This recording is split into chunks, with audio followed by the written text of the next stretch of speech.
Okay guys, how you going? Look, I'm just going to run through a quick video on how to replace the TPS on a Nissan Patrol ZD30 Y61 model. Just very quickly, it's a really easy job. It just was 4 bolts to remove the pedal assembly, followed by 2 clips, 2 large clips and then 1 small clip on the top of the unit. It was really an easy job, and then basically I just put some white chalk or some liquid chalk over the bolts into the TPS, so when I let it dry, when I removed it I could actually see where it was located, because I think there has been some discussion about whether or not it needs to be adjusted. Then basically I took a photo, prior to removing it, took a photograph of it and put the new one in exactly the same position as the old one was in, put the plugs in, and away we went. The only trick to it is that the battery, I disconnected both my auxiliary and my main battery from the car for about 35 to 40 minutes to allow the computer settings to completely wipe. So when I reconnected the battery, it then searched for the new TPS, found it, and yeah, everything seems to be good as gold. So I'll just show you where the screws are anyway. So there's 2 right there in front of the camera. You can see that's the pedal there. Then we go up, there's another screw just to the left of the assembly in, I don't know if we can get to that, just above my finger there. God, you can see it's in the frame there, it's that silver looking thing. And then there's one above that that spring and sort of silver disc there, cast aluminium disc. Then you can see the 2 plugs. There's the grey one and the brown one, and the white one, which is just not quite in view, is right above those 2 plugs.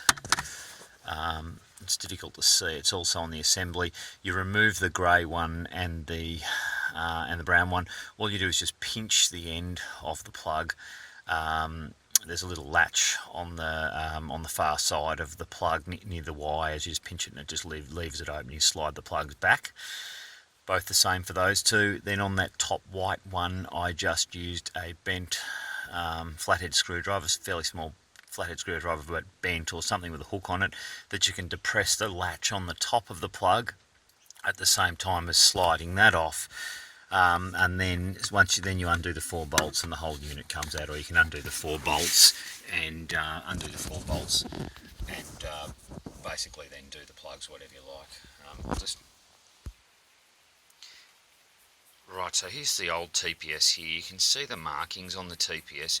This one I paid about $98 for brand new. It was one that can also be used in a Nissan Skyline. You can see the markings on it, so if you can match up one that you can find on, say, eBay or something, that's suitable for a Skyline, or you might even find a Patrol one brand new with those markings on it, it's going to work in your Nissan Patrol ZD30 Y61, certainly in the Generation 4 model.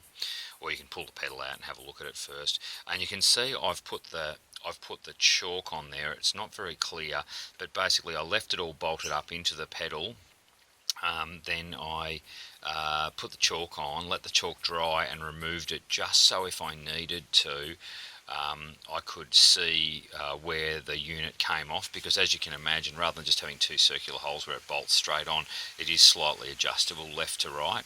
So, and before I removed it, I also took a photo on my phone, and yeah, just basically put it back in the same position as this one came off. And yeah, after I waited the 30 to 40 minutes, put the battery terminals back on, put the key in the ignition, and turned it to glow, and yeah, away we went from there. And really it was very easy, and compared to the $600 odd that Nissan want for the pedal unit, or that other people want around $200 for a pedal with this thing installed on it, but it's usually a remanufactured one of these. I got a brand new one for $98. Aussie delivered and installed it myself, and it was really no more difficult than actually putting the pedal unit in. Only two two Phillips head screws. So I reckon, yeah, it's worth giving it a go, and just make sure that if you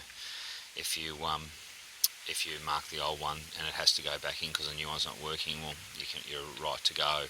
And the sort of problems that I was having with my car was I was getting it was the revs were not sitting evenly. Every now and then it would jump up to about 12 to 1400 revs and just sit there. Then it would drop back to just about 1100. Then it would drop back to about the I suppose the 600 or 700 mark. And it wasn't happening all the time. It was an intermittent fault. But yeah, it's really resolved a lot of problems for me. It seems that I've got quite a lot more power out of the car now. I had a flat spot at about 2200 revs. That seems to have gone. I seem to have more power, and yeah, certainly the idling is just straight back to that probably between 600 and 700 revs just as soon as I take my foot off the throttle. So yeah, well worth a go if you've got problems with it. Easy job, no problems at all. Okay, thank you. Bye. Hope you enjoy the vid.